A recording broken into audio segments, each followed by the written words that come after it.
marami at mas matagal na supply ng kuryente sa mas mababang halaga. Yan ang maasahan sa nadiskubring bagong reserba ng natural gas ayon kay Pangulong Ferdinand R. Marcos Jr. Ang detalye sa report ni Clazel Pardilla. Panibagong reserba ng natural gas ang nadiskubre ng Pilipinas. Ito ang inanunsyo ni Pangulong Ferdinand R. Marcos Jr.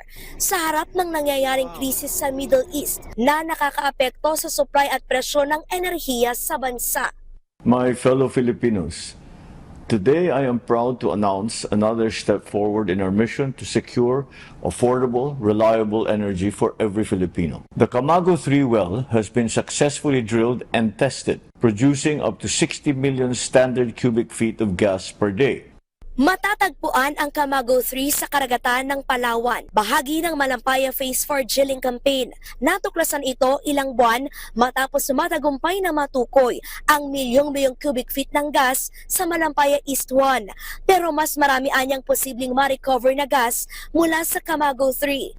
At kung pagsasamahin ang dalawa, nakapagbibigay ito ng karagdagang 6 na taong supply ng kuryente mula sa Malampaya Gas Field.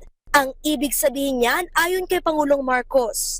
It means more power, steadier power, and cheaper power. Every unit of power we generate from Malampaya instead of imported fuel is money saved by households, by small businesses, by every Filipino that pays an electric bill.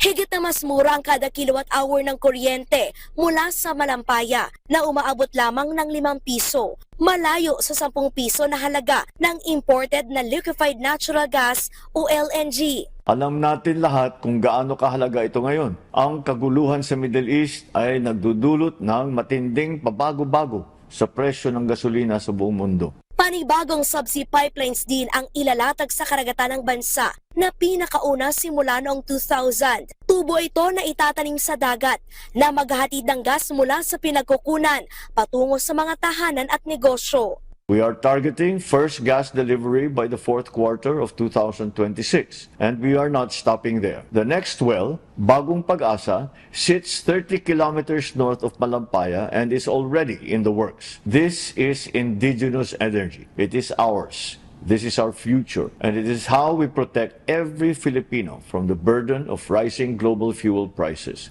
Tiniyak ni Pangulong Marcos na ginagawa ng pamahalaan ang lahat para magkaroon ng sariling supply ng enerhiya at maibsan ang epekto ng krisis sa ibang bansa sa pang-araw-araw na buhay ng mga Pilipino.